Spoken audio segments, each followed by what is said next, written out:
Hi friends. So இன்றைக்கி பார்த்து நம்ம தோட்டத்துலைங்க வேப்ப செடி பொழைச்சிருக்குதுங்க. நல்லது இப்போ கொடுத்துருக்கு. ஸோ இது வந்து நம்ம சாப்பிட்றது வந்து நம்ம உடம்பு நல்லதுங்க. இன்றைக்கி என்னோடய கேமராமேனுக்கு நானும் சாப்பிட்டு யார் அதிகம் சாப்பிட்றாங்க பண்ணுறது இந்த வீடியோ வாங்க பார்க்கலாம்.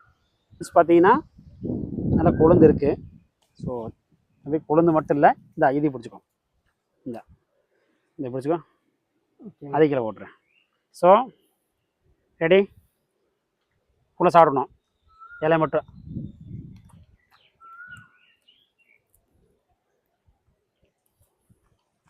ஆறு ஃபைவ் சாப்பிட்றாங்க தான் சேலஞ்சு.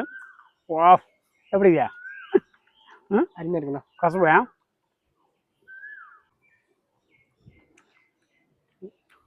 அப்பா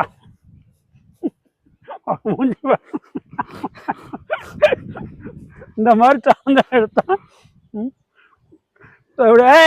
அவன் துப்பிட்டாப்ல அவன் பையன் தோத்து போயிட்டா. நான் துப்புல, கஷ்டப்பட்டு.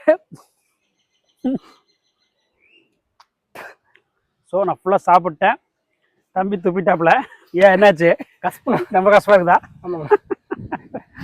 ஸோ கசப்பாக இருந்தாலும் இந்த மாதிரி இது சாப்பிடும்போது உடம்புக்கு ரொம்ப நல்லதுங்க. சான்ஸ் கிடைச்சா அப்பப்போ ஒரு வேப்பந்தழை எடுத்து சாப்பிடுங்க. ஸோ உடம்புக்குள்ள இருக்கிற புழு, இந்த தேவையில்லாத புழு வேஸ்ட்டுங்க, அதாவது கிருமிகள் உள்ளே இருக்குங்க, இதெல்லாமே வந்து உடல்லேருந்து போகிறதுக்கு ரொம்ப நல்லதுன்னு சொல்லுவாங்க. தேங்க்யூ ஃபார் வாட்சிங். அடுத்த வீடியோவில் அடுத்த சேலஞ்சோட வருவோம்.